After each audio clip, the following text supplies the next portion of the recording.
Good evening, everyone. Welcome to the regular meeting of the Board of Education for Tuesday, January 30th, 2024.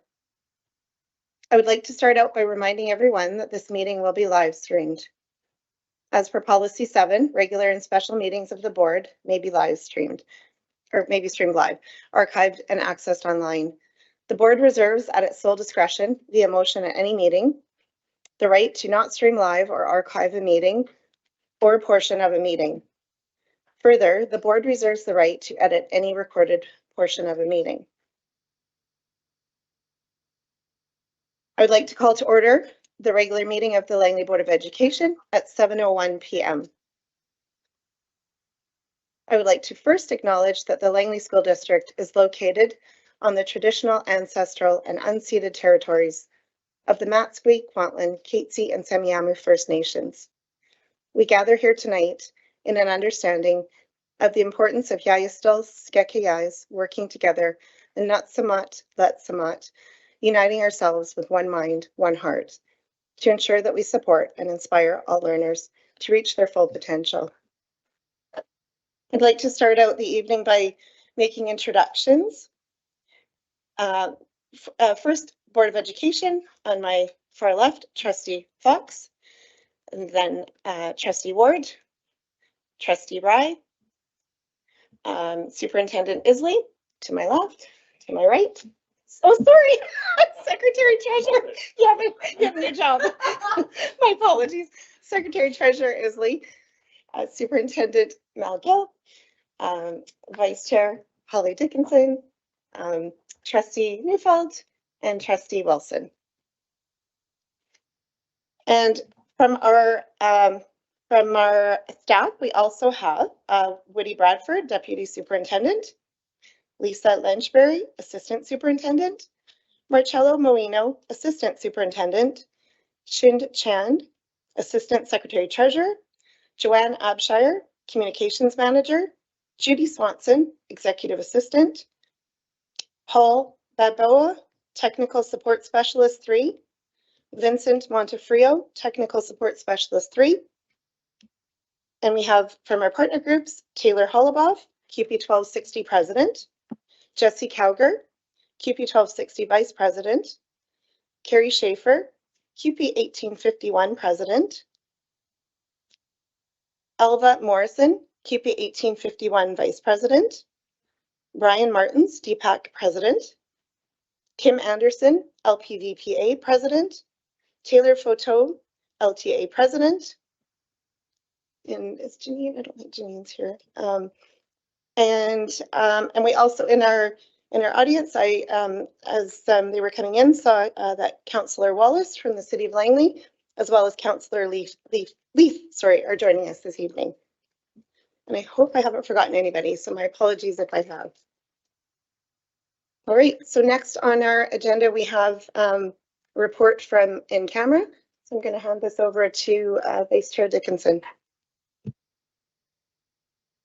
In camera tonight, we spoke about property and personnel. Thank you. Trustees, you have the consent agenda in front of you. Can I please have a motion that the Board of Education adopts the consent agenda items as provided? Trustee Fox, do I have a seconder?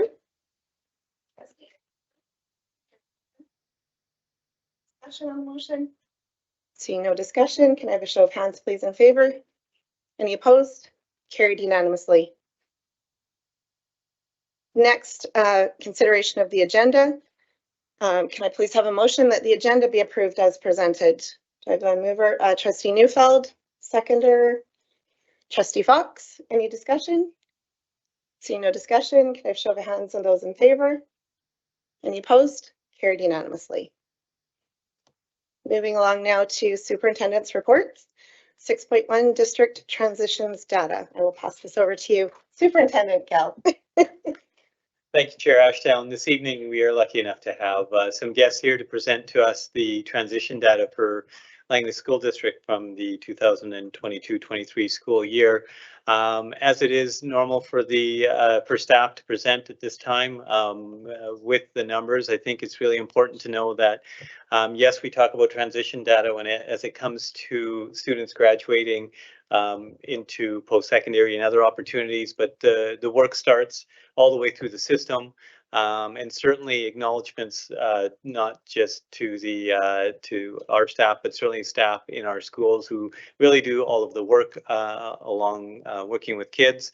And this evening we get to be treated by some stories from a couple of different schools and some information that I think will be very positive. So I'll pass it on.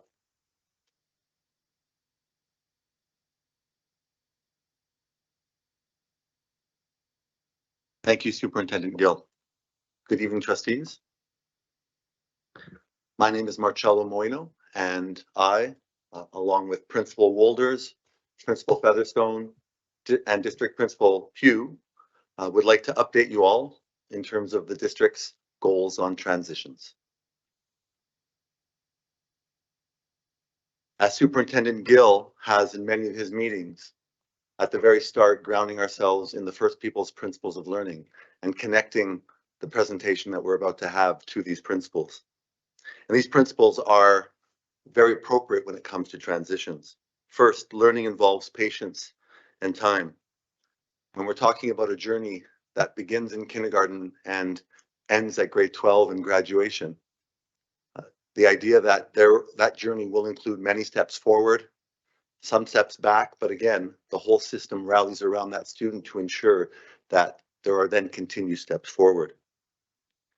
Learning is embedded in memory, history, and story. Today, we'd like to share the story of two of our schools and students at that school in terms of the importance of transitions, again, as part of that larger K-12 journey. And finally, learning involves recognizing the consequences of one's actions. That applies not only to individuals, but also to systems. And that when individuals and systems are aware of the consequences of their actions in the past, they can then become more aware in terms of effective next steps into the future. So in terms of the district's goals, it's important that we ground ourselves in terms of two very important documents. The first is the district's strategic plan. And the goal around transitions is that all students, Dogwood and Evergreen, will leave Langley schools with a meaningful transition plan based on an understanding of personal strengths and skills so they can successfully navigate future transitions. Again, a challenge is here we have this district document, one that the trustees have approved, that's been a part of consultations with the entire system. But how do we then make these words come alive in the most important place in the entire district, the classroom, for our very most important people in the district, our students? We also ground ourselves today in terms of the language of the framework for enhancing student learning. This is a document that comes out annually, and there are two goals that I'd like to reference. One is a unified district goal to create compassionate learning communities with inclusive instructional practice, allowing access to grade level curriculum for all students through our Ensouling Our Schools initiative. And the literacy goal, where all students will meet or exceed literacy expectations for each grade level or individual IEP or AIP goals. Again, the same challenge, language that exists at a district level and very much, again, a part of consultations, but how do we as a district work to impact the classroom and our students? In short, we do that with our continuous improvement plan. I know trustees have seen this before. At the very heart of the entire plan is Ensouling Our Schools and the 3-block model. That is the classroom, that is the school. You'll notice though, all of the bubbles and squares and rectangles and diamonds all around that central Ensouling Our Schools. That is the entire district supporting what happens in the classroom. The continuous improvement plan is about the district always, again, transitioning, looking for that best next step, but always incredibly focused on the classroom and our students. And so when we have an entire system focused in a very intentional way on the important pieces, then we know that we can make a difference for students. Here we focus in a little bit more closely on the 3-block model, which again, I know our trustees know quite well. At the base of the 3-block model is social and emotional learning. The very simple idea that our students need to connect emotionally and socially in classrooms. When they connect to their classrooms, they engage in their learning. We also have then the importance of instructional practice, knowing that our teachers are the most important pieces of what happens in the classroom, the planning, the organization, as well as all of the supports around that classroom. We all come together to impact what happens in the classroom. And finally, systems and structures. If a student is not succeeding or finding success, how do we as a system, through systems and structures, support the classroom, support the student? When we get all 3 of the blocks right, again, that is when we, as a system, make a difference in terms of the classroom and what happens in the classroom. And finally, again, we've talked about systems, but we end by talking about the people in the system. It's the people that make the systems and structures work. It's the people that make the SEL work. It's the people that make the instruction in the classroom work. And so we have here district staff, district students who come together to then create that system change that's required in terms of continuous improvement so that student transitions are positively impacted. So to talk a little bit more about how we measure, in one way, I've got District Principal Pugh to tell you more about some of the data. Right, so LCM, thank you, Assistant Superintendent Molino. We can stand here and we can talk about the data and we can talk about the numbers that go with it, and it is incredibly positive data. But it is important that we highlight the piece, once again, connecting back to the beginning. This is data that tells a story about the work we've done. We know that we have put incredible work in this district now in pre-K even, into JB4s, into Strong Starts, into the Aboriginal Head Start programs from our community partnerships. And the effects that that will have won't come out in our data for many years to come. But it's important that we do highlight and recognize that behind all of this data is a story of an individual, a story of families, a story of community as we move forward together on this journey. And so what I'm going to show you, just to give a little bit of background, are what the Ministry of Education calls completion rates. So how they measure that is they start with a cohort of students who start in grade 8 here. And they look at first their 5-year completion rate, which means they have 5 years to complete from the moment they start grade 8. Traditional path of grade 8 to grade 9 to grade 10 to 11 to 12, and then graduation. They also offer up 6-year completion rates, which is that same cohort given an extra year to see for those who may need more time, because it is not a race, it is not a sprint, but it is a journey to a place of success and transition. And so in this first graph, you will see the solid lines representing the 5-year completion rates, the dashed lines representing the 6-year completion rates, blue being the color for the district, green for that of the provincial average. And this is for all students who are residents here. And you can see it was just a few years ago that our goal was 93%, that we were working towards that as a system. And we can see the incredible efforts that have paid off as we not only have inched closer to that goal of all students being successful, but also understanding that our cohorts are getting bigger every year. And so that percentage represents a bigger number of students each year, a change in the life of more and more students.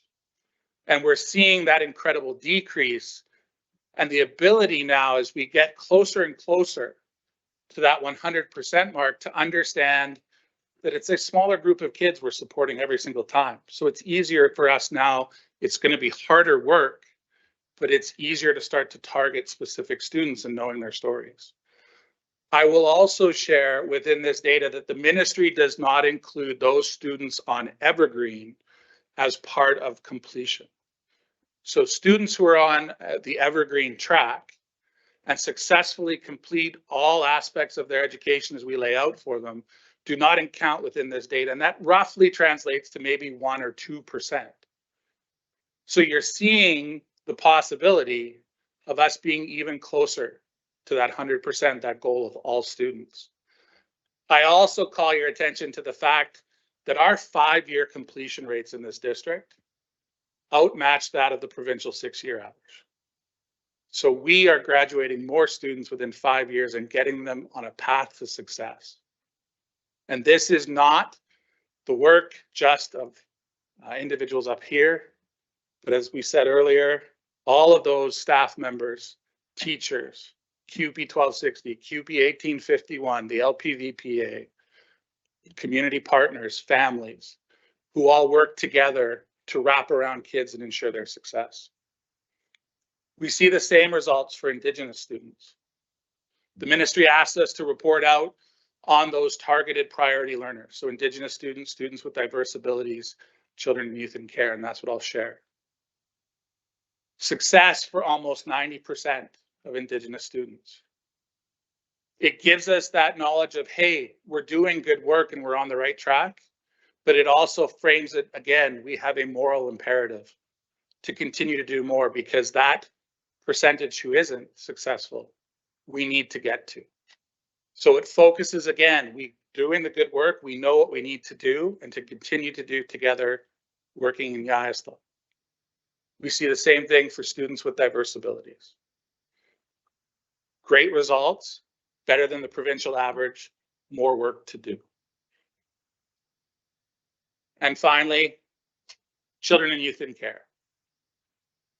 And one of the things I think is important to highlight here is the targeted approach that our district took to, one, asking schools to really identify their children and youth in care, to really target supports, but also from a district perspective of having that focus, having the position.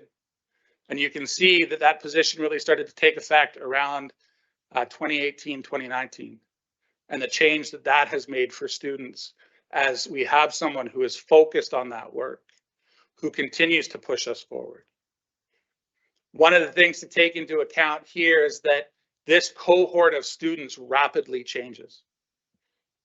And in fact, for our district at this level in terms of completion, we don't actually know the exact number from the ministry because they masked that data, meaning that it's less than 10 kids. But this is a group of students who are priority learners who we focus on.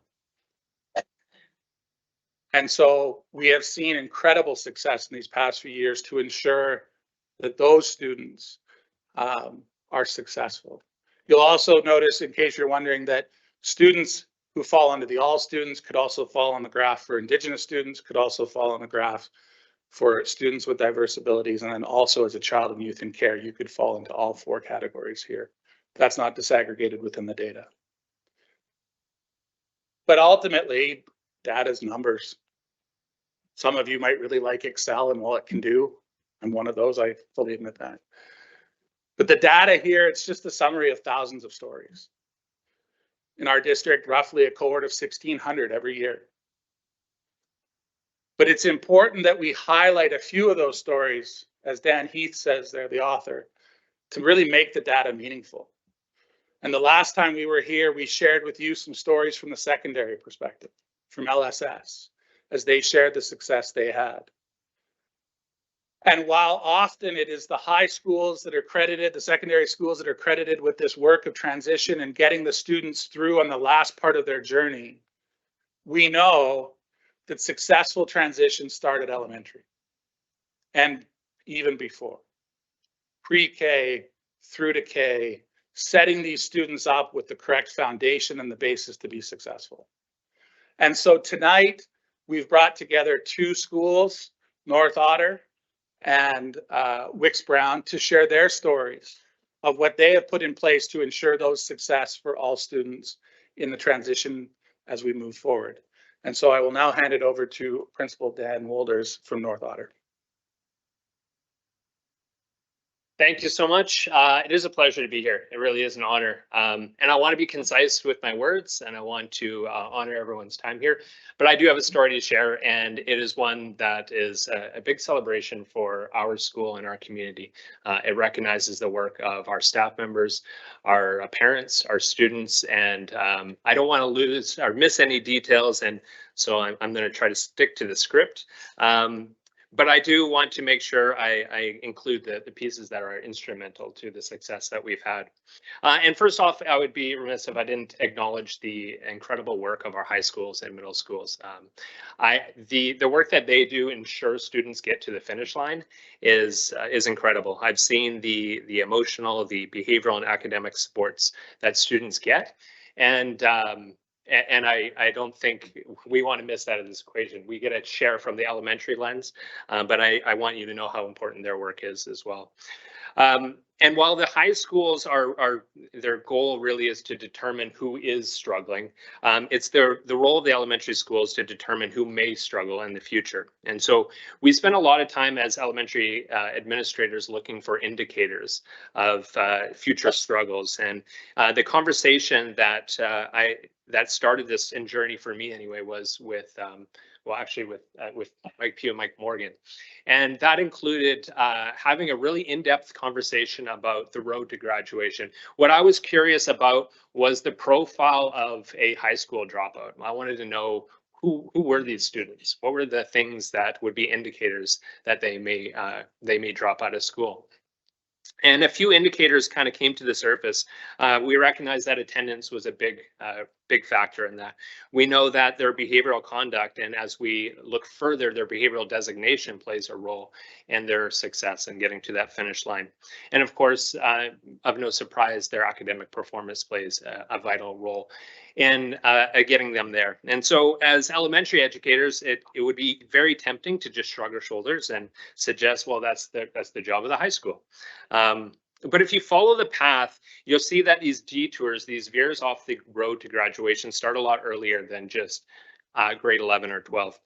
For example, you might wonder why a student doesn't pursue post-secondary education or maybe doesn't graduate. And as we looked into some of the research, there's studies from the University of Chicago, amongst others, that suggest that grade 9 academic performance is a really good indicator for high school completion. And so our job then is to ask the question, well, then why or which students are not performing well in grade 8 or 9? And that same study suggests that grade 3 reading levels are excellent predictors of grade 8 and 9 academic performance. And some of you may have heard that before. In fact, is the reason that our instructional services or learning support services pay so close attention to that grade 3 data that comes out. And so it leads us to the question, well, would we know which students would struggle in grade 3, in particular with their reading levels? Are there indicators? And if so, how early can we pick up on those indicators as primary educators? And so using some of our data as well as the research from other institutes, we found that there's probably 4 main criteria that indicate a student may struggle to read in grade 3. We know that poor phonemic awareness, that is, they can't hear or differentiate sounds or phonemes, plays a role. That any speech or language delays, so limited vocabulary or articulation issues, may contribute to delays in reading.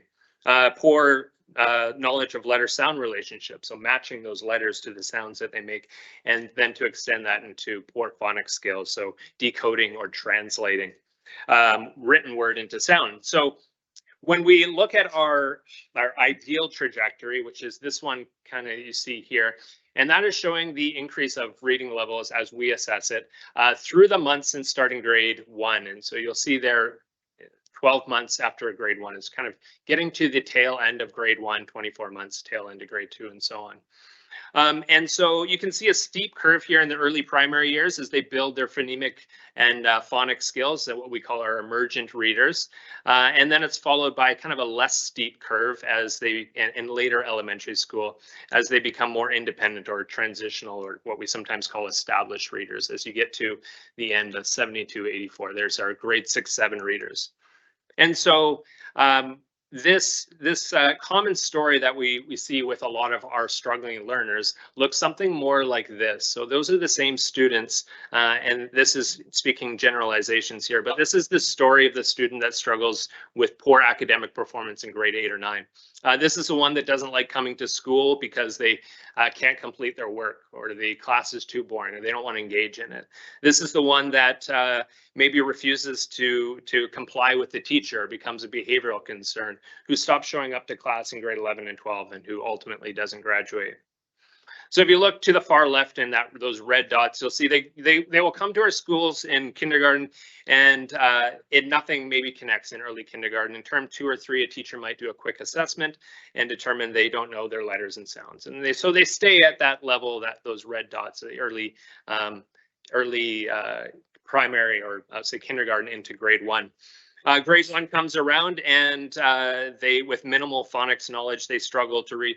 Their peers are making those connections. They're decoding, they're blending sounds together, but these ones are not. They don't know their letters or sounds. And so the teacher noticed maybe slow growth, but maybe just assumes they're late bloomers. Now, grade 2 starts, and the teacher notices they're still not able to read. And that brings, maybe in an ideal world, they're brought to school-based team. And the team recommends some strategies, but still limited growth. Grade 3 comes around, and perhaps that school psychologist has done a psych ed and determines that there's a learning disability in reading. And so you see there around 36 months, maybe they will get a resource teacher. And so some of those results start to boost. And by the time they get to that 84-month mark, which is about grade 7, we see that they're reading at about a grade 3 level. And so you can imagine going into a high school reading at a grade 3 level and expecting to perform in social studies and science. And oftentimes we're tempted to look at that gap that you see there and suggest, like, well, that's the gap that we have to close. We really need to make sure our grade 7s are there. Or maybe we're tempted back in grade 3 here to look at that gap and say, well, maybe we need to close that gap in grade 3. And for us at North Ottawa, we determined it wasn't actually any of those gaps. It's that gap right at the beginning. The most important gap to address is the grade 1. And the difficult thing is it's the hardest to see. It's not as great. It's harder to see. And so in North Ottawa, you'll often hear our staff talking about closing the gap. And that's the conversation that begins as early as grade 1. And we've identified 3 instrumental ways that we can ensure that gap remains closed as students progress through our elementary years.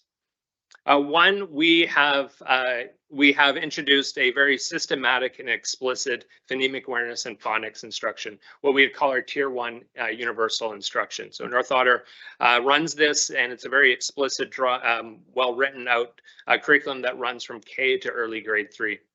This is universal instruction. It's for all phonics learners, no matter which classroom teacher that you have. Because our curriculum is explicit, we also see that there are essential checkpoints along the way that indicate that the student is progressing. It also means we have consistent assessment tools recorded as part of our school-wide data. So you're seeing a sampling of a very small portion of our school-wide data for a grade 5 learner there. That data that's collected from those screeners is accessible by teachers, both the future teachers and their current teachers, and allows the teacher to go back and see the progression of their learning, as well as any indications of reading interventions along the way. And you can't quite see it, but you can see a little red triangle on the corners, and those are notes along the way so the teacher can determine where were the struggles and what interventions were put in place. And then finally, we have very early and targeted interventions, and the use of school-wide data allows us to allows our school-based team to apply very specific Tier 1 interventions for our struggling learners. By narrowing in on their lagging skills, we ensure that our learning assistance isn't wasted on determining where the gaps exist, and what to do with them. And as a result, these tier 2 interventions are shorter and are able to service more students with less staff. It's always our goal as primary educators to have 100% of your class, of course, reading at expected grade level. And while we're ecstatic about our high percent of students reading at grade level, there's actually a statistic we celebrate more often, and it's called our recovery rate, because it actually focuses on those struggling readers. So recovery rate is the percent of students that were not reading at reading level 1 year prior. So if you took that 20, 30 students who are not reading at reading level, what percent of them 1 year later are back on track? And so for our first year of introducing these changes, these monitoring strategies and interventions, we had 36% of those struggling readers in grade 1 back on track. The following year, 47% of those students were back on track, and that data seems to be increasing and is consistent with our grade 2 team. And so you imagine if we have that growing each year, that gap is shrinking further and further until we get to that grade 3. And it doesn't necessarily mean that that is the story for our students. It's continuous, and it is an intervention that follows them throughout. We have been on a journey at Wicks Brown over the past few years to ensole our school, meet students where they're at, and then move them forward in their learning.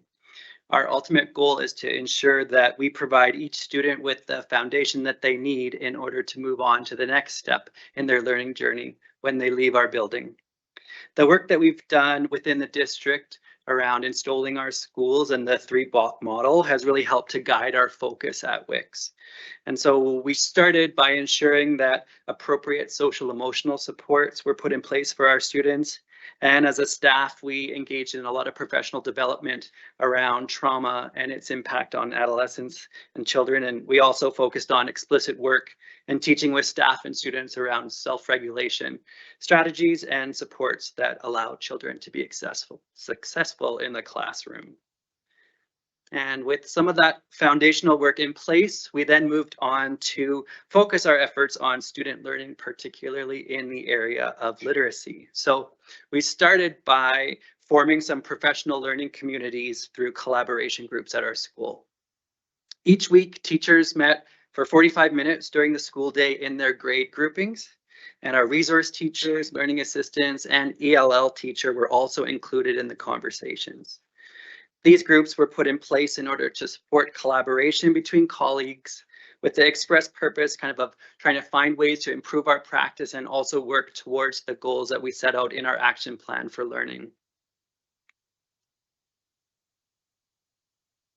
So while our collaboration groups sort of began to find their rhythm as a team, we looked further into the systems and structures that we could put in place at our school in order to support student learning. So we did a lot of focus around our professional development in terms of response to intervention, which is commonly referred to as RTI, which know that you're likely aware of, but it's a model of intervention and support designed to ensure that all children learn at high levels and that they receive the proper supports and interventions that they need when they need it. So through this process, teachers started to get excited to see how we could put all of this information, all of our new learning together into something that would help to benefit our school.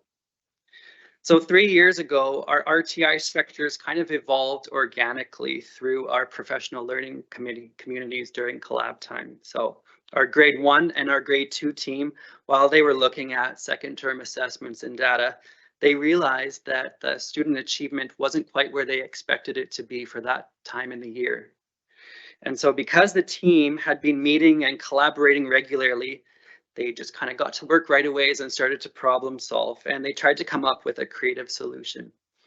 That year, the grade group created what we ended up calling a literacy blitz, where students received additional support 3 to 4 times per week for 8 weeks to try and close the gap in their literacy skills. The teachers worked together to identify what skills the students needed, and then they made a plan of how to support to make sure that the kids who needed the most support received it in a timely manner. So the students who did need the most intense support, they were placed in smaller groups so that the teacher could focus specifically on their needs, while those students who were proficient or extending in their reading were in larger groups working on enrichment activities. At the end of the 8 weeks, the teachers were ecstatic with the results. They were really excited, and they wanted to share with the rest of the staff.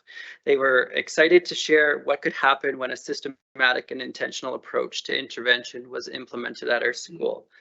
So when they shared the results at a staff meeting, the other teachers were so enthused and excited that every other collaboration group in our school made a commitment in that meeting to put similar structures in place across all grade levels at Wicks Brown.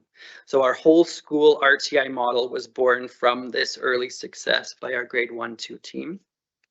And now, several years later, we've designed our master schedule, which you can see up on the board, that ensures that each grade group has protected RTI time 3 to 4 times per week so that they can focus on supports and interventions to improve student learning.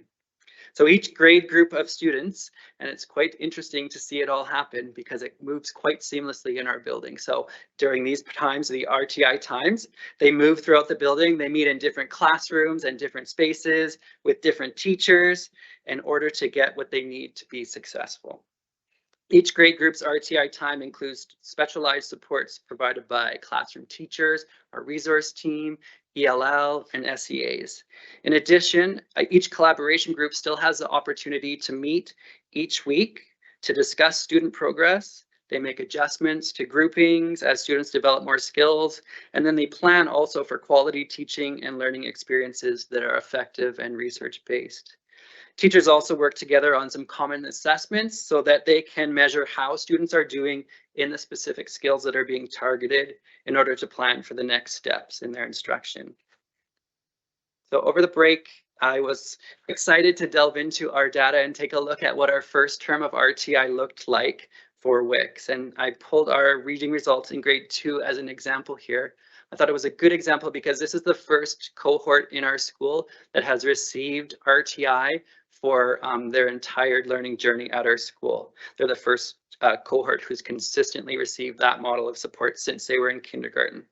So as you can see, we've got 81% of our students during term 1 who are proficient or extending in reading in grade 2, which is a first term high in my 3 years working at Wicks. And when we track the data and look from kindergarten through to grade 2, they've made progress year over year thanks to the interventions and supports that have been put in place. As a staff, we're continuing to look for ways to increase our abilities to support kids in their learnings and to ensole our school. And as a principal, I think the most inspiring part for me of the journey so far has been to see how the staff at Wicks Brown have come together to collaborate, problem solve, be vulnerable with each other in their practice, and to make plans as a team to ensure that every child at our school gets what they need when they need it in order to be successful, in order for them to transition on to the next phase, whatever that phase may be.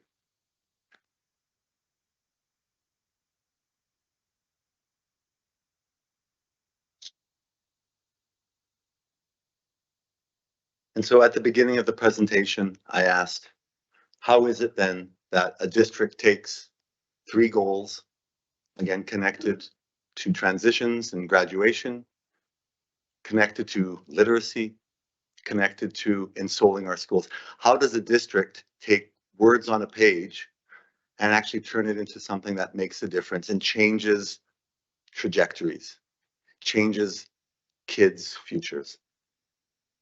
And in a system that goes from pre-K all the way to 12, the answer is by focusing on the classroom, having an intense focus in terms of building using that 3-block model, and again, seeing that universe around the student and the classroom, everyone working in the same direction in a systemic and very intentional way.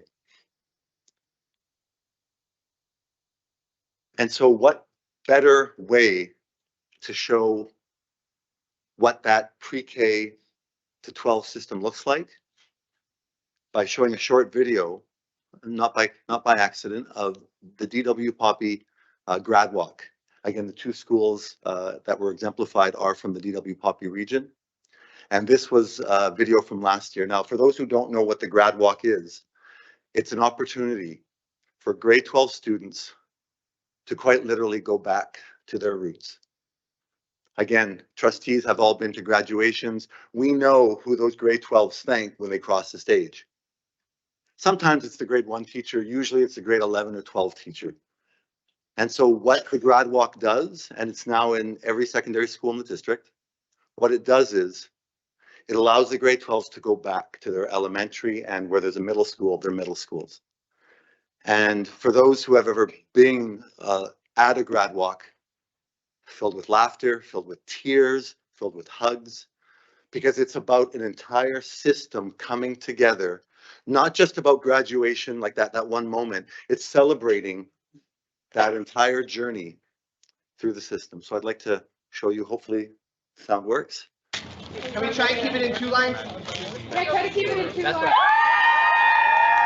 I mean, it's definitely like a little bit emotional, but it's really nice to see where we all came from and where we're going in the future. It's definitely weird. Like, I haven't been here since grade 7, so it's like kind of a lot to like look at and a lot of memories to remember. Just like friendships that were made, you know, and like grade 7, seeing like some people like move on to like different schools was kind of hard, but like to see like a big group of like the people that I grew up with going to school here, it's pretty nice. I was here with them for 4 years, and it's awesome to be here to watch them graduate. You know, it's something that as elementary schools, we didn't often get the opportunity to see these kids when they've kind of left us. And I think the greatest part of this tradition is to have that connection to the kids that are graduating, to know that we absolutely played a fairly significant role with these students, and also to see the smile on their faces when they recall their memories of elementary school. Shake this whole thing!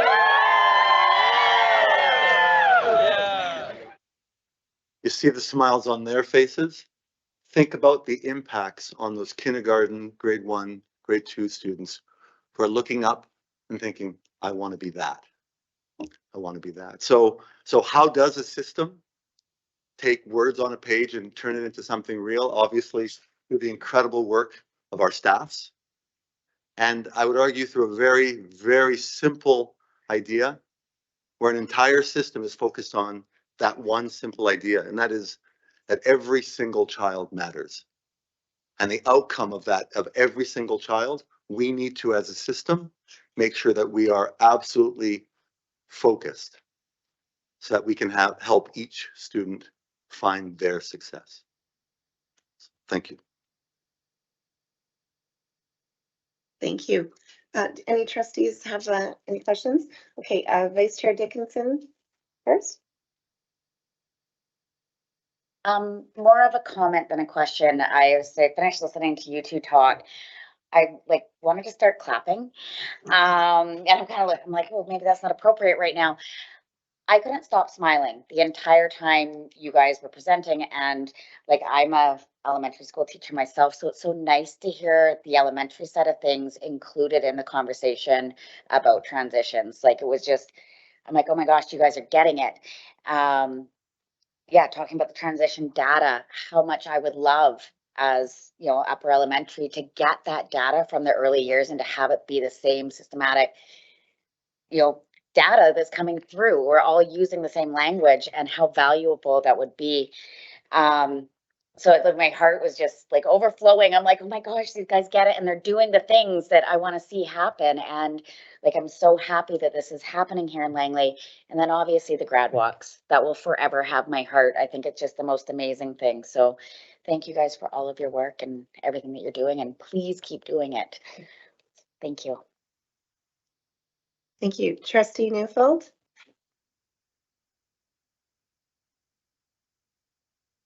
Thanks. I can clearly see, and the board can see, that this is bridging the gap in equity for families who may not notice learning disabilities at home at a young age, and for teachers who have large classes and may not be able to get to every single student. So I guess my question is, I have a couple of questions, if I can.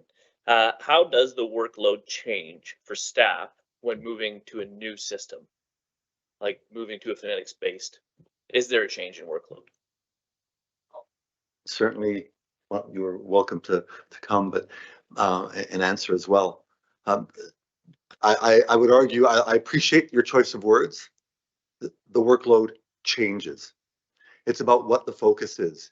And again, I think when we think of one person working towards a goal and how impactful that can be, Now think about the synergy created by an entire system. So when people are working together, it's hard work, and I think again, our partner unions, their folks could tell you the same. It's hard work, but when it's focused work, it somehow becomes just a little bit easier, right? And when we see those successes, celebrating small successes, again, makes a ton of difference.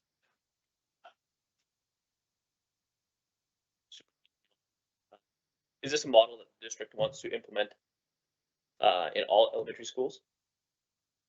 So RTI has been the push for us over the last 2 to 3 years. One of the things that I've talked about over the last number of years when I've been addressing the boards, whether it be the previous board or this board, is that there's a need for consistency of practice as far as the systems and structures that we have that we need to implement through the work that we're doing collectively. Trying to find the next best thing isn't always the best thing. Trying to stay true to what we believe is going to be successful in working as a team, in a team approach, making sure that at the classroom level, students are getting what they need through the work of that universal the supports are there for all students, and then providing additional supports for those students who need that support, and doing that collectively as a team, finding joy in those wins for kids. I think we talk about it a lot as a group. We truly believe it's the work of saving lives. And I don't want to minimize it in any way. That's somebody's child that's in front of you, and those parents want what's best for them. And we are obliged professionally and otherwise morally to do everything we can. And I had 2 examples here of schools that are doing that work, and many more examples of the same work in our district. Brings me to my last question. Besides accepting this presentation, voting on it here today, is there anything that the board can do to continue to support this learning? I think a lot of that work was done through the strategic plan, through our partners and the work that we do together, that we are continuing on a road where we're maintaining our resources and spending those resources in a way that effectively impacts student learning. So we're not veering again from that pathway. And that's the beauty of having a secretary treasurer who's focused in on the learning agenda as well, and having a collective board that is thinking in the same way as well. Thank you. Thank you. Trustee Wilson, did I see your hand up? Great. Wow, my button worked first try. It's going to be a good night. Yeah, thank you so much for the presentation. Wow, like talk about celebration for those transition rates. That is a huge achievement. And like I heard you say, it's attributed to everybody in all the different parts. So, I'm super thankful for that. And to see those numbers really just makes our work feel like, it's moving in the right direction, that's for sure. And yeah, I loved what you said about seeing so much in grade 1, and the part about attendance. I know from working in the schools myself, I saw a huge correlation between attendance and finishing school. So, and trauma-informed practice, I love that we, really make a focus of that, because that helps all those other pieces. So my question really isn't to do with those things, but I did want to just mention them. My first question, I'm not sure who will answer it, but it's about the not including the students on an evergreen in our numbers, and why we're not doing that. This is not a district choice. Completion rates are monitored and calculated at the ministry level. And so they make the decision as to including that. They, because they want to have, I think, consistent practices across districts, they no longer supply, the list of kids. And we have different situations. There's also some different calculation factors that go into it, because I'll give you the short data piece, but you might have students that will change districts within, and so they will now go join the cohort in another district. But if you have students who leave the province, go out of country, we have a number of students who during that time may go to the States for college or for pre-college and to prepare for college. If they're not picked up by another provincial district, they remain with our cohort.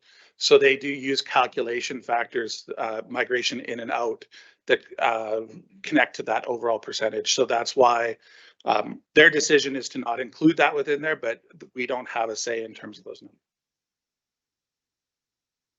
Okay, thank you for that. I would like to work on having them included because I just feel like it's valuable.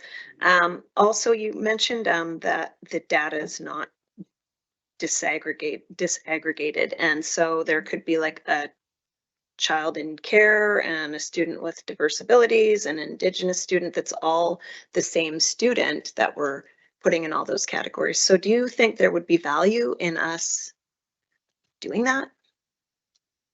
We are obviously able to, in some respects, disaggregate that data to look specifically, to look at the group for Indigenous students who are children, youth in care, who are with diverse abilities. So we can do some of that work on our own without calculating out rates. And we continue to do that at all different levels and through different ways. And so whether it's at the school level, the district level, or the overall system, we continue to look at data to look at those individual groupings that way. Out on something valuable. Okay, thanks for all your time, and your presentation was great. Trustee Fox. Thank you, Chair. You're congratulated, by the way, okay? That's an inside thing. I love where the district's going, and obviously data is important, and literacy is critical. And I'm really pleased with the results that we're showing. And the challenge as the graph goes up is keeping it up or filling in that small gap. And that will become the next challenge. Things like collaboration time, learning communities, you've mentioned those, gentlemen, in terms of your presentations. My question is a little bit of a pet peeve here. Student teachers and new coming teachers, are they prepared, in your opinion, for this kind of learning environment that you've got at Wicks Brown or at North Otter? Are they coming out of school ready for that kind of collaborative? You mentioned RTI, you mentioned these different programs. Are they familiar with that? And that's a tough question, Trustee Fox, because every student teacher coming from different again, they will come bringing their strengths and their gifts, and it's our role as a system to ensure that obviously we hire the best of the best, but even then, as long as teachers are coming with that readiness to learn, because again, when we look at the district's vision and mission, it's that we are all learners. And so as a system, I can tell you, for example, instructional services and district learning support services have made it a point to ensure that new teachers in the system, they have a bit of a boot camp, for example, in the first few days, and where they actually are able to come in August for a couple of days. We then kind of get them used to, this is what the district expects and thinks. And then the question is, how do we support those student teachers? Well, we have a teacher mentorship program. So by treating our student teachers when they're hired as then learners, that's how I think we bring the whole, I guess we lift, we raise the waters and lift every ship through that way. Does that answer the question? Here, thank you. Trustee Ward. Just a comment. I'm just very impressed with this presentation and our transition rates. We're nearly 5% greater than the provincial average. I guess I can throw in a question. It's like dieting and losing the first 10 pounds compared to losing the next 10. So we've gone so far. What additional strategies could we use to get a little more mileage? Because I mean, it's just very, very impressive. But is there something new that we can employ? If I don't mind, I'm going to jump in. I think I'll just say it again. I'm not sure it's about new. Is it being consistent, staying the course as to the work that we're doing, ensuring the systems and the structures are there, working as a team. This work, you're right, is that 5% is going to be the hardest 5%. And you've heard of different projects that we have in place to capture those students. And everybody in this room has a hand in that. We'll continue to work at it student by student, story by story. I think when you say what interventions, I think those interventions are so at this point student level, where it is, determining what it is the individual student and family needs, rather than creating more systems. I think we have the systems there to identify those needs and then being able to meet the needs with what we have as far as staff, and then bridging out to community as well and working with community. Any more questions from trustees? Nope. Thank you very much for being here. It's so encouraging to see the data and really exciting. And I swear every meeting I'm just more and more impressed with what you all do in our classrooms and for our kids every day. So thank you for all your hard work.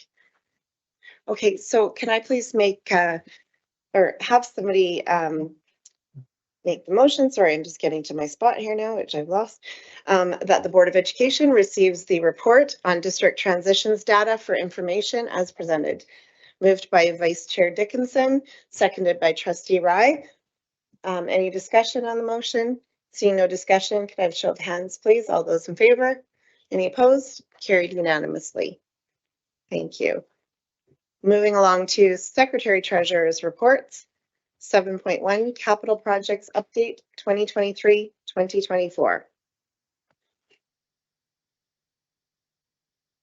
Thank you, Chair. Wanted to take a few moments to go through some of the capital projects that the district is currently undertaking and providing a brief status on them for the board and for the community.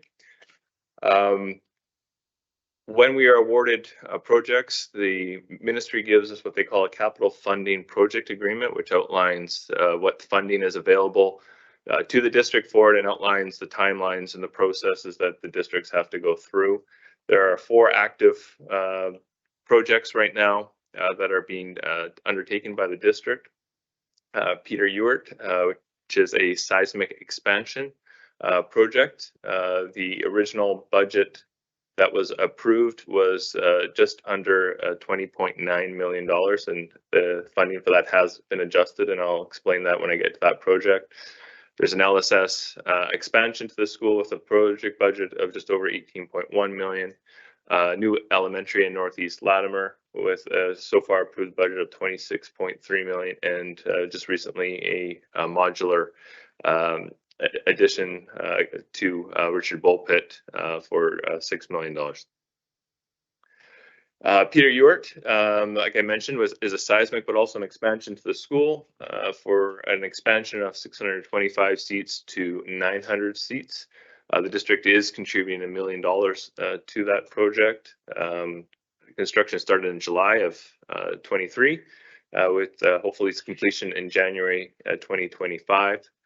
The project for that, when we got to the tendering phase, as is allowed in the project, we are allowed to request for monies that are put in what the ministry calls below the line or the contingency amounts to be brought up to the approved budget for that project. At that time, just over $11.6 million was moved from the reserves to the approved budget. So now the approved budget for the Peter Ewart's expansion is now just over $32.5 million. Currently, phase 1, which is the most complicated phase of the project, is wrapping up in the next couple days. And we'll have our first move of students. Students started the year in portables. Those students will be moved back into the building into phase 1. And the next group of students will be moving from their current classrooms into the portables as we start phase 2, 3, and 4. Phase 2 has commenced with some of the removal of the flooring and heating, and also a little bit of work has been started on phase 4 in the crawl space, and mainly with the sprinklers and the pilings. LSS is an expansion project which will add 300 seats to that school, bringing it up to a capacity of 1,100 students. District will once again be contributing $1 million to that project as well. Construction is scheduled to start in July of this year with completion in October of 25. Drawings have been submitted, and we're waiting for the township to finish their process on the building permit. And our construction manager, Kinetic, is hoping to get the costing for this project completed February 5th, which would then have to be sent to the ministry for approval before we would tender that project out into the market. Northeast Latimer, new elementary school in Willoughby Slope for 555 student spaces, as well as approximately 80 childcare spaces, depending on what provider and configuration of the services that are ultimately provided in those spaces. Construction is scheduled to start this July with completion for September 2025. It's a very ambitious plan with everyone doing everything they can to have that school open for the September of 25. Drawings have been submitted to township, just waiting for approval for that. When this report was done, the tender package was out for estimating, and then would need approval. That package was completed and sent to the ministry, and we've just been received approval that we can go to tender on that project. So that'll be going out imminently.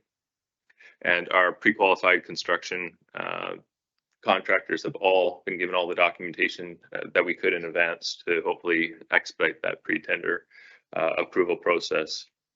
And construction is hopefully to start in March of this year. Richard Bulpit Elementary. This is a new type of space that the ministry started this September as a bit of a trial. We were one of the districts that received approval to do one of these trial modular units at Richard Bulpit. It'll add 6 classrooms, 150 spaces, with a target of opening those spaces for September of 24. We've tendered that work, and the prime contractors will be starting already in March. And a lot of work will be done during spring break with relocating some of the existing portables so that we can get to that work. And some of the earthworks and subtrades will be happening over that during spring break. So I've had lots of questions about what a modular looks like. So we have renderings by the contractor that's doing that to give people an idea of what the modular will look like. The building to the left is the existing school, and the building to the right, connected by a breezeway, is the look of what the modular will look like once it is designed. You can see 2 pictures on the far left there show you of the 2 ends, basically the breezeway on the connection to school, and then the other end, which has a fire escape exit and an access to it. And just some concepts of what the classrooms will look like, which is pretty typical for a classroom that we would see in a normal build. This is the layout that will be there. So most floors are very similar with 3 classrooms on each floor, with washrooms on each floor, with a lift and some storage and a mechanical room on the first floor, and some office space potentially there for staff, or to be used as breakout space as the school deems fit. So that is what Richard Bulpit modular is going to look like, and it will be hopefully ready for September. So those are the updates that I have. If there are questions, I'd be happy to answer them. Thank you. Trustees have any questions? Trustee Fox? The lift,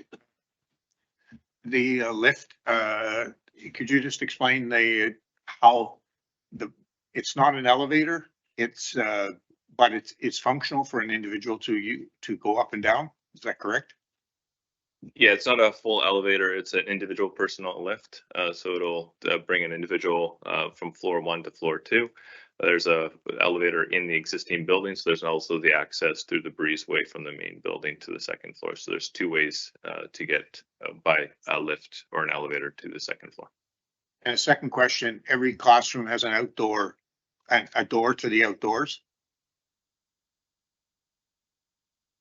I don't know. I don't believe so on the modulars, but I'd have to. I'm talking first floor. Obviously. There's doors on either ends of the modular to access, yes. Well, that would be a lift, yeah, but it would be a long lift. Thank you. Trustee Newfeld. Do you think that we're gonna see more of these builds coming in the future from the province? I do, ultimately, in conversations, I believe they're waiting to see what happens with this first round, how they're received, how well they work, how well districts can do that. There are meetings of the districts scheduled coming up with the ministry on the experience of that. I think actually, I think the first meeting may be tomorrow or sometime this week. So they are looking for feedback from districts, but I do believe that this is something that the ministry is looking at as a way to provide space quicker that isn't affordable. And that is more purpose built, but not the full blown process of doing an addition or a new school building. Yeah, correct me if I'm wrong. In a school build, it's the library, the gym, the office that needs to be kind of stationary or can't go anywhere, but the classrooms can come and go. Is that kind of a fire code thing, or like just, you know, as populations grow and decrease over time, you know, moving schools, making it bigger or making them smaller. I think that this is just the right way to go. Yeah, and I do think that's something that they're looking at, even in future things. What is modular and what is not modular? Obviously, you're not going to build modular gyms and larger spaces, but I do think almost anything is on the table right now with the ministry. They realize that there is a severe lack of space in a fair number of districts in this province now, and they're trying to find ways to address that in the most expedited way possible and still providing quality spaces for students. Okay, any other questions from trustees? Seeing no other questions, do I have a mover, please, that the Board of Education receives the second quarter report on capital projects 2023-2024 for information as presented? I saw Trustee Newfeld's hand up. And in a seconder, Vice Chair Dickinson. Any discussion on the motion? Seeing no discussion, all those in favor, please raise your hands. Any opposed? Carried unanimously. Thank you. Next, 7.2 annual review of trustee remuneration. Thank you, Chair. Board policy 7, section 11 outlines the process in how trustee remuneration is determined. It outlines what the current salary amounts are for trustee, vice chair, and chair, and also a point on annually January 1st salaries being adjusted for trustees based on the Stats Canada Consumer Price Index, the CPI, subject to board approval, of course. So the proposal for the potential increases to trustees is in your package. The last CPI is the one for December, and that is a 3.4%. So based on the policy, there's a motion in your package for the raise and then the updating of the policy, obviously with the new amounts. Thank you. Do trustees have any questions? No? No. Trustee Ward? Can we speak to it at this point as well? Okay, so this is one of those things that it does come up. It's always awkward because you're voting for your own raises. So we may as well name the elephant in the room. And it's just one of those things that previously we've addressed rather than waiting to the end of a term and then voting on it from the next board. And then that board comes in and then they vote for themselves a large raise to just basically, it's not a raise, it's to keep up with the cost of living. So this is what we try to do so that it made it less awkward, yet it becomes annual. So it's kind of a weird thing, but we're put in the position to do it. So, but I do think it makes sense and it is appropriate. So thank you. Thank you. Do trustees have any questions? No. Can I please have a mover that the Board of Education approves the increase of 3.4% effective January 1st, 2024, based on the 12-month change in Canada Consumer Price Index, CPI, in accordance with Board Policy 7, Board Operations, Section 11, and to update the salaries in Policy 7, Board Operation, Section 11.1 with the new salaries. Moved by Trustee Fox. Do I have a seconder? Moved by seconded by Trustee Neufeld. Any discussion on the motion? Could I have a show of hands, please, for those in favor? Any opposed? Okay, 5 in favor, 2 opposed. So opposed were Trustee Rye, Trustee Wilson. Okay, and it's carried.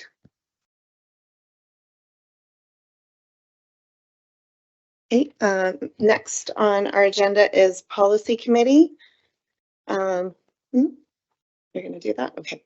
So I will pass this over to Secretary Treasurer Isley. Thank you, Chair.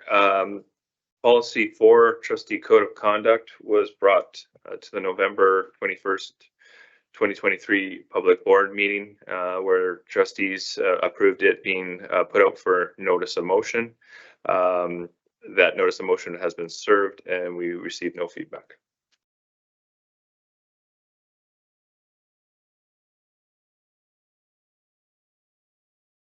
Thank you. Sorry. Do trustees have any questions? No. Okay. So do I have a mover, please, that the Board of Education approves policy number 4, Trustee Code of Conduct as presented? Moved by Trustee Ward, seconded by Trustee Fox. Any discussion on the motion? Seeing no hands for discussion, could I have a show of hands, please? For all those in favor? Opposed? Carried unanimously. Moving along to 8.2, notice of motion return. Policy 20, public interest disclosure. Back over to you as well. Okay. Yes, at the December 12th, 2023 regular board meeting, policy 20, public interest disclosure, was voted by trustees to be put out for notice of motion, and it also received no feedback. Thank you. Do trustees have any questions? No. Okay, do I have a mover, please, that the Board of Education approves policy 20, public interest disclosure as presented? Moved by Vice Chair Dickinson, seconded by Trustee Neufeld. Any discussion on the motion? Seeing no discussion, show of hands, please. All those in favor? Opposed? Carried unanimously.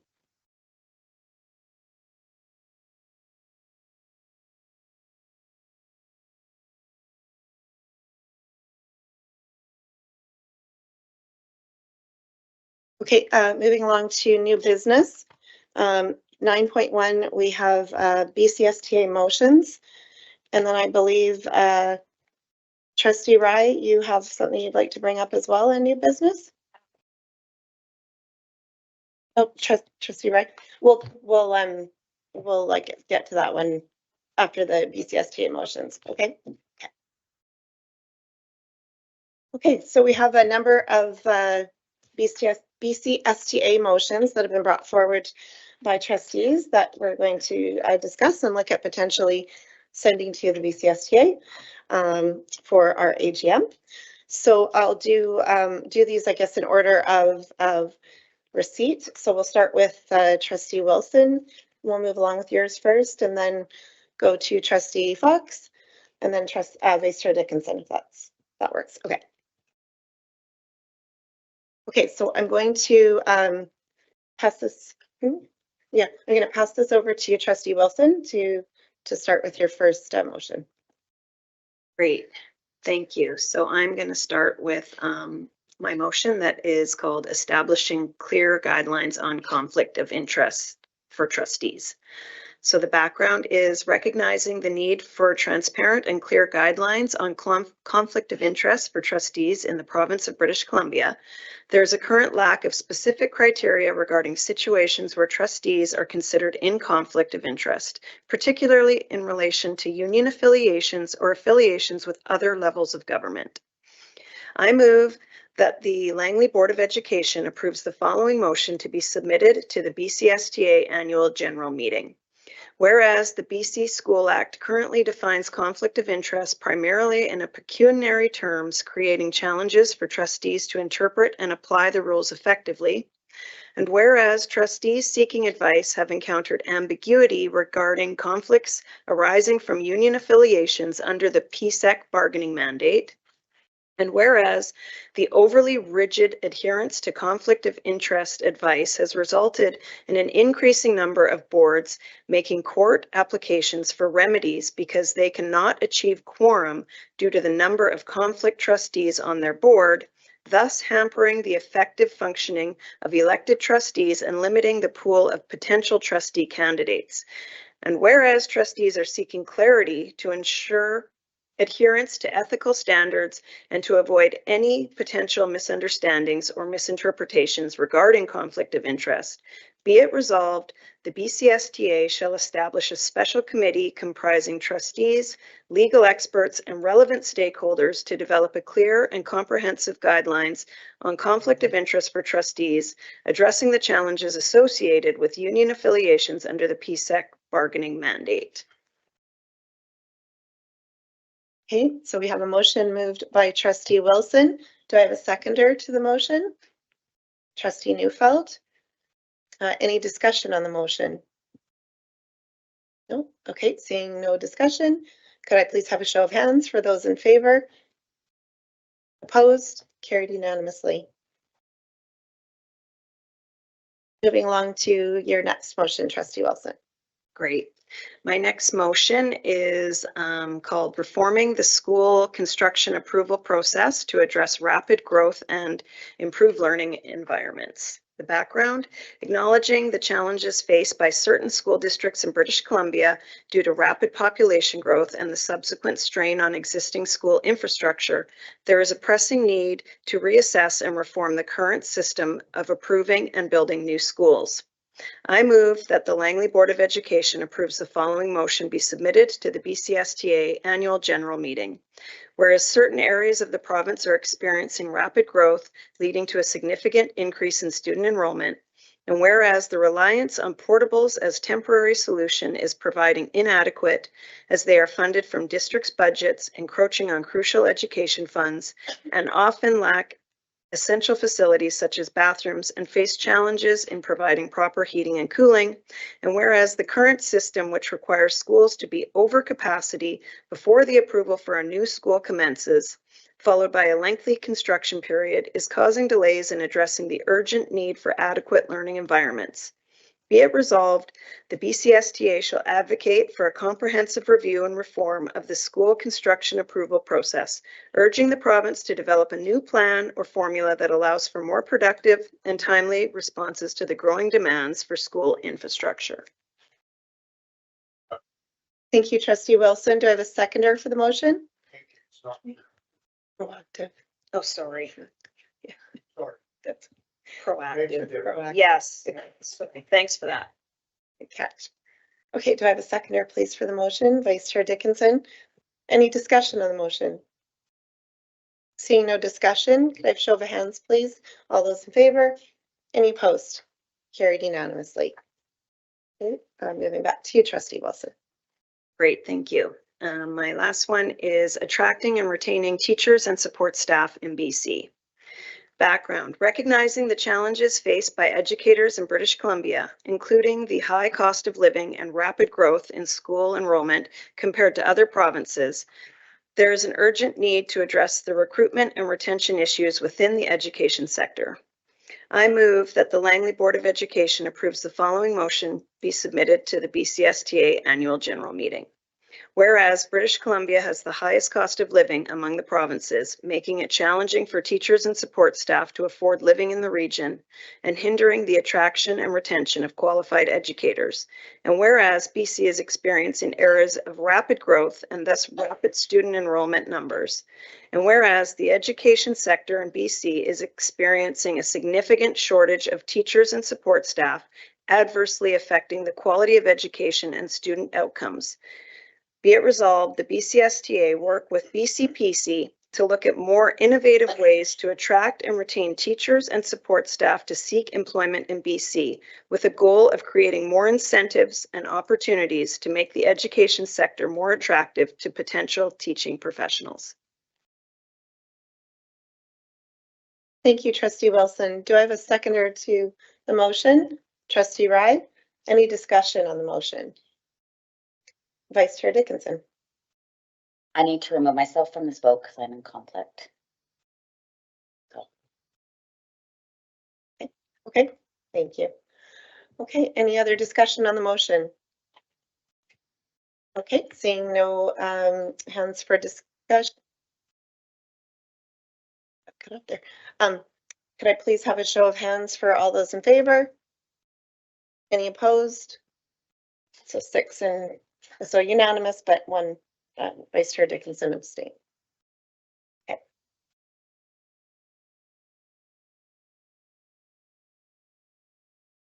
Thank you, Trustee Wilson. Moving over now to Trustee Fox for your motion. Thank you, Chair Ashdown. I'm just going to make one preface remark. When a motion goes to the BCSTA, for those people that don't know this, what happens is it comes from the district, and often the BCSTA will amalgamate motions so that there's fewer of them, but with the same intent. So my actual motion is very similar to Trustee Wilson's, but it's a little bit different. And so you might hear the same language and maybe be the same outcome, but it's slightly different in terms of context. So that the Board of Education approves the following motion to be submitted to the BCSTA annual general meeting. Whereas the provincial government has passed Bill 44, and whereas this will have a significant impact on student enrollment in our district, and whereas our present school capacity is beyond maximum in our fastest growing areas of the township of Langley, I so move that the BCSTA advocate that the funding formula for capital be changed to proactively fund based on enrollment projections due to the growth in students in fast-growing districts, and the new added pressure of the passing of Bill 44, which will result in student enrollments increasing at a higher rate beyond current school capacities, which are based on the current practice of waiting until students arrive. I so move. Thank you, Trustee Fox. Seconded by Trustee Wilson. Is there any discussion on the motion? Seeing no discussion, could I have a show of hands, please, for all those in favor? Any opposed? Carried unanimously. Moving over to you, Vice Chair Dickinson. Okay, so my motion is that the Board of Education approves that the following motion be submitted to the BCSTA annual general meeting. Whereas unprecedented immigration numbers have been permitted by the federal government, many of which include school-age students who do not speak English or French. Whereas currently ELL students require vast amounts of supports, not only for language, but often counseling and often other supports. Be it resolved that the BCSTA advocate to the federal government for targeted grant funding to support language acquisition to be provided to the province to be distributed to school districts for increased language supports for new immigration and refugee students who are ELL. Thank you, Vice Chair Dickinson. Do I have a seconder for the motion? Trustee Fox. Any discussion on the motion? Seeing no discussion, could I please have a show of hands for all those in favor? Any opposed? Carried unanimously. Thank you. Okay, now I'm going to move this over to you, Trustee Rye.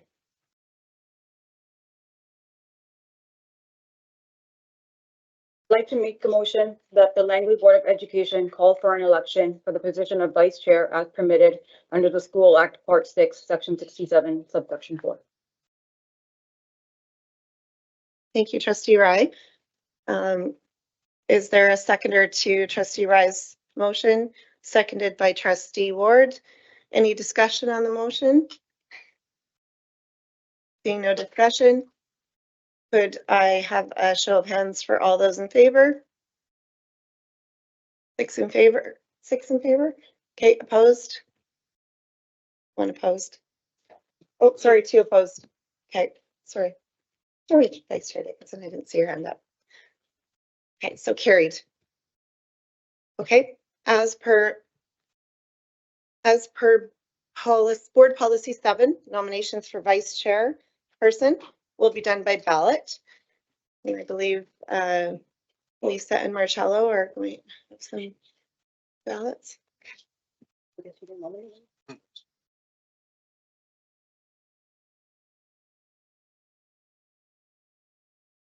Okay, I'm going to now call for nominations. Do I have any? Oh, sorry, by ballot.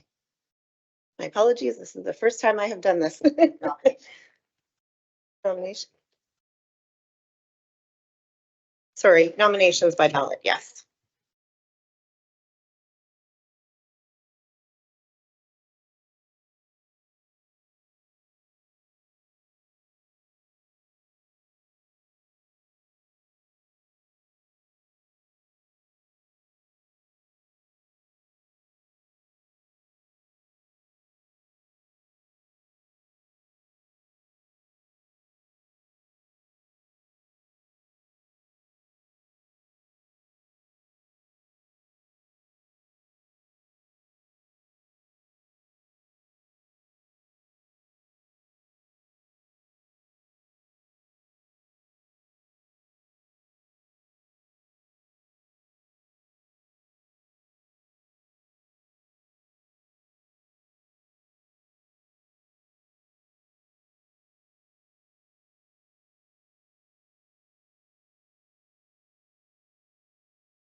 Okay, we have one nomination this evening for vice chairperson, and it's Trustee Wilson. Do you accept the nomination?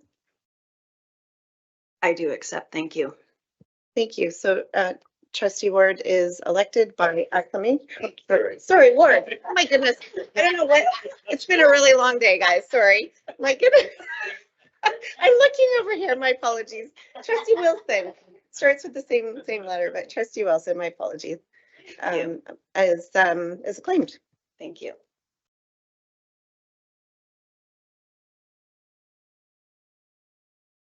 All right, and there's no ballot, so we don't need to make a motion to destroy them. So we are moving along to trustee comments. I will start maybe over on my right with Trustee Wilson.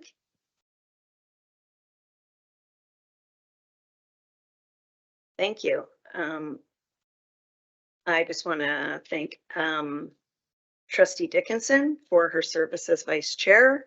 And I want to thank the board for giving me the opportunity to serve in the role. And I also want to thank everybody for coming tonight and everybody at home and all the work everybody in our district does every day to keep things running. So thank you.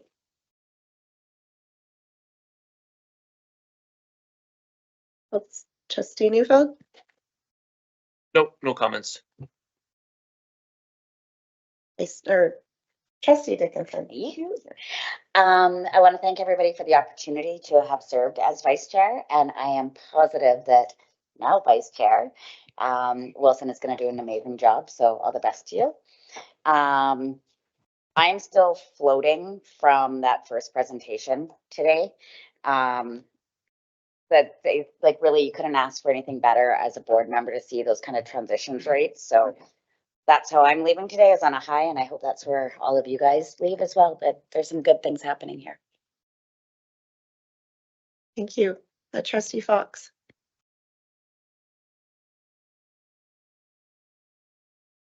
Thank you, and thank you to Trustee Dickinson, Vice Chair Dickinson, past for we've gotten to know each other in the last year. I appreciate your dedication to the school district and to kids. I know you work in that realm every day, but you've demonstrated, I think, in this realm here as a trustee, your sincerity and your dedication to kids and education. So thank you in that role. And good luck, Trustee Wilson. But I too will echo Trustee Dickinson's comments.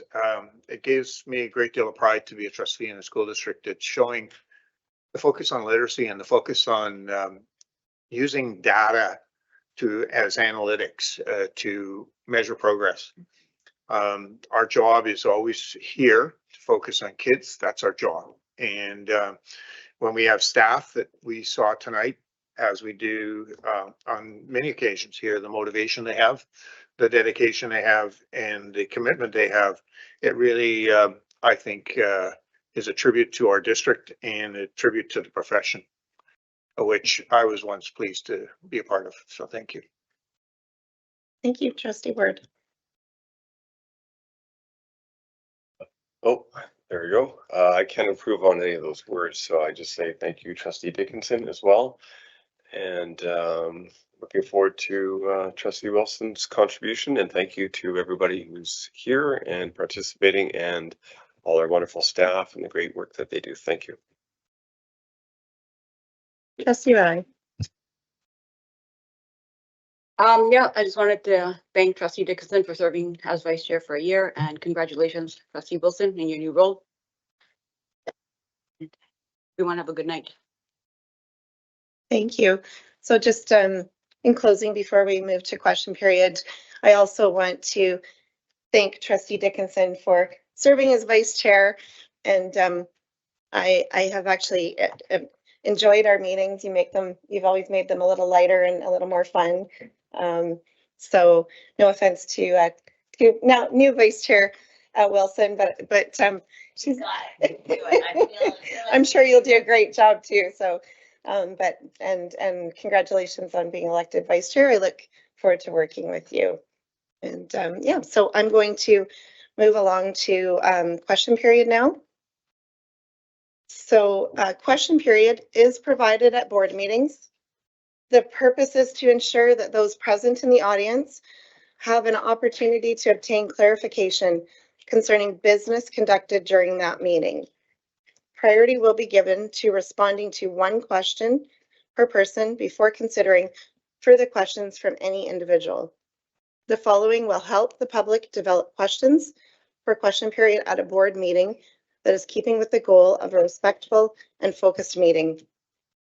Questions need to be directed to the chair and not to staff, need to be related directly to the topic on the agenda, need to be succinct, focused, and not be a statement, may not be asked that are related to personnel or directed at an individual trustee, may not be asked that are related to contract negotiations, and the questioner shall provide their name so that it can be reflected in the minutes. All of the above are directions provided for in board policy number 7, board operations. The chair may answer, may defer to staff, or indicate a question may not be in keeping with the above guidelines. The board appreciates the public's interest and wants to ensure a professional meeting is conducted with question period focused on providing guests with the clarification they seek. Trustees are also welcome questions from members of the public. Apart from question period, our contact information is available on the school district website. Are there any questions this evening related to the agenda? Seems a bit of coup d'etat. My two go through first in regards to the report received from the Recreation, Culture and Parks Advisory Committee, and then the second is on compensation. I noticed that the report received from the meeting in December was there. There was a subsequent, this is the Township Recreation, Culture and Parks Advisory Committee. The report was in there for the December meeting. Following that meeting, there are significant revisions to Township's Smith neighborhood plan, including the park site that's adjacent to the future school at 210 and 76. Including a budget envelope increase of $2.5 million for additional funding to increase the size of the fields on that site to accommodate rugby programming for the district. I'm curious if that's a mandatory requirement for the high school and the middle school to expand the fields to accommodate that. I have another question, but I'll start with that. I'm going to pass this over to Secretary Treasurer Isley. Sure. No, there is no requirement for that. Okay. My second question is, Township Council has expanded the budget envelope from that park from $46 million in a base neighborhood park to $155 million to add a youth soccer campus and a $65 million wood overstructure stadium adjacent to the school. I'm curious if the district has, through that advisory committee, provided any sort of advice or consultation on expanding the park site and use next to the school.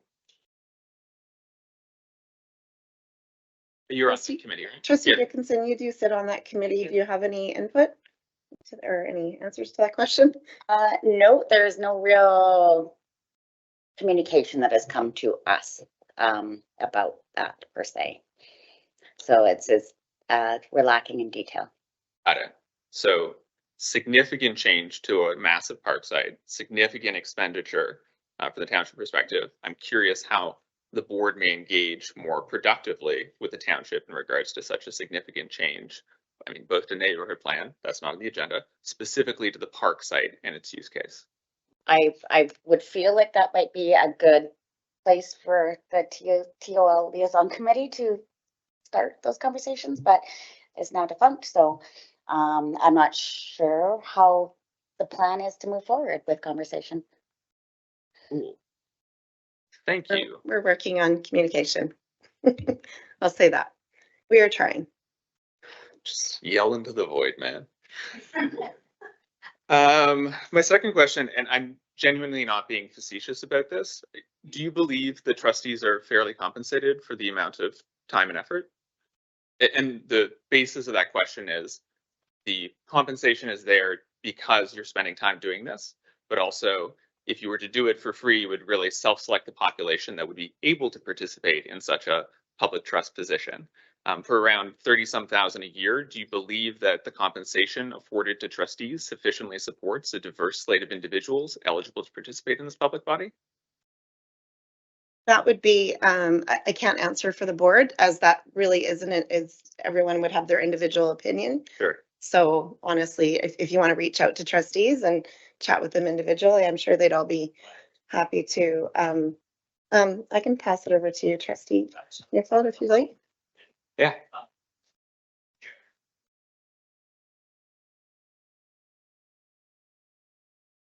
Mm-hmm. That extra $2,000 a year. Whatever that looks like, I do think that the chair is underpaid. Thank you. Okay, Evan, there is another, do you have one more question or there is somebody else waiting? Okay. Thank you. We'll come back to you. Good evening, folks. Suzanne Perot, passionate advocate, former trustee, and thankful to be present before all of you tonight. First off, I just want to extend my deep appreciation for the presentation on literacy tonight. It was very well thought out, and it demonstrated the important movements forward and how we need to approach literacy using the 3-tier system. So I raise my hands to you for that, and I thank you for that good work.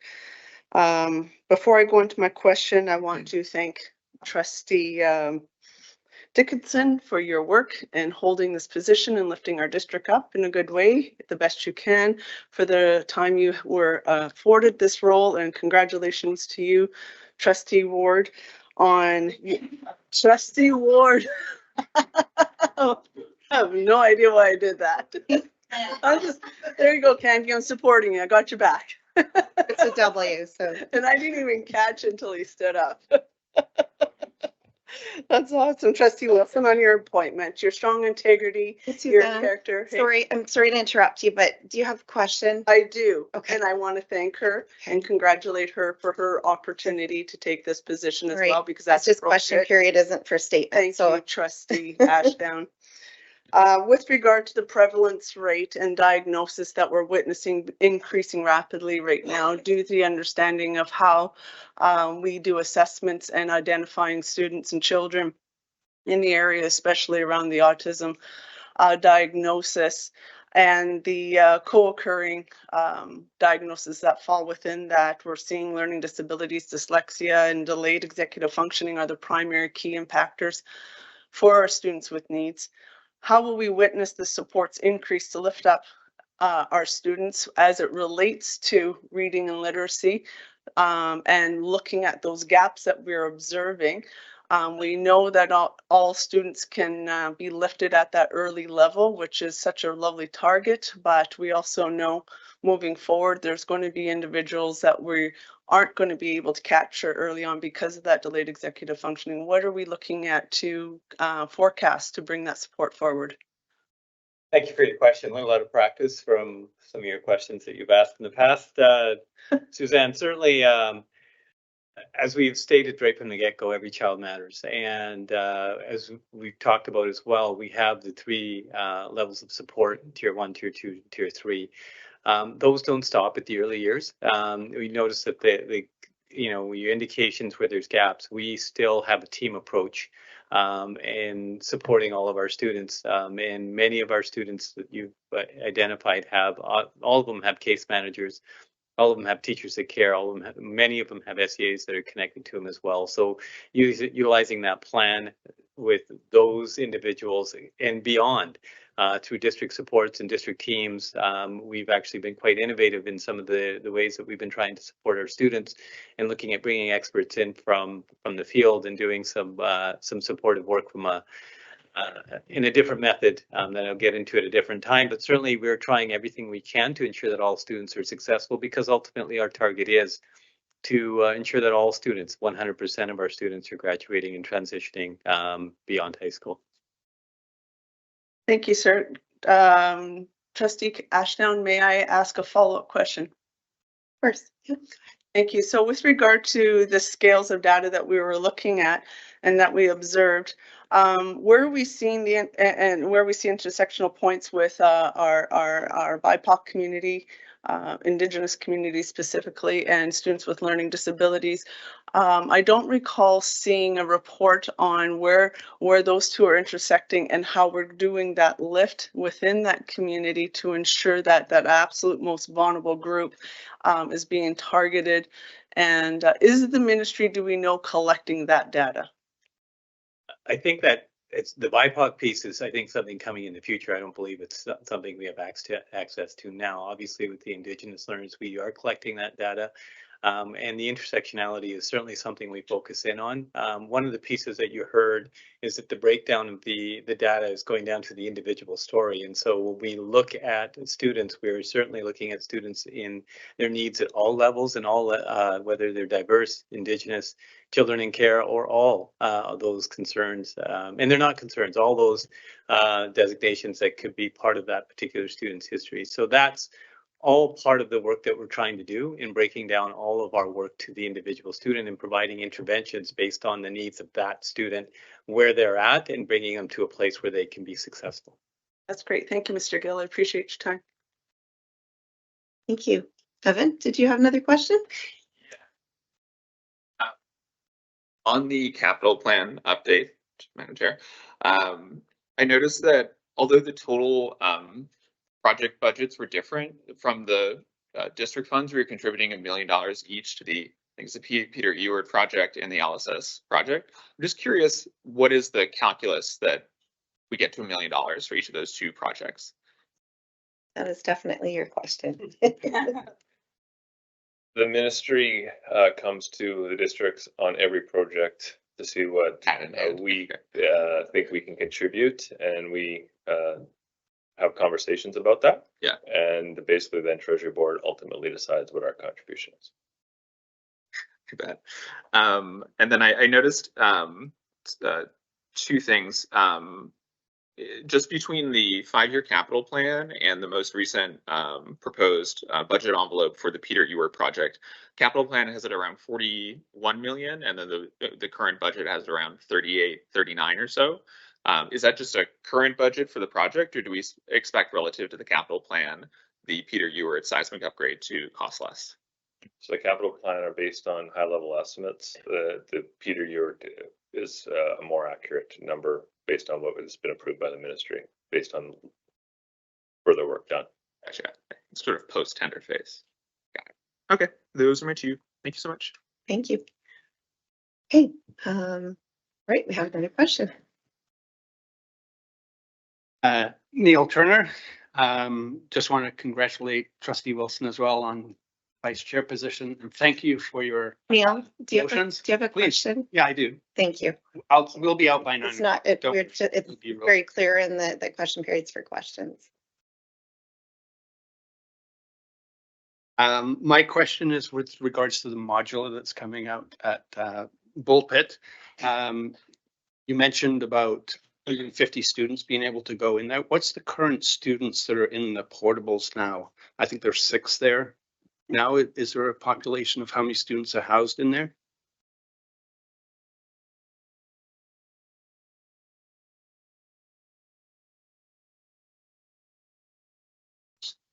So is that 30 per portable?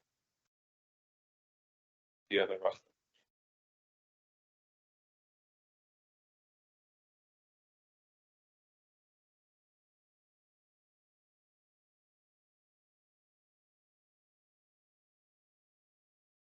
In the neighborhood of 180, probably.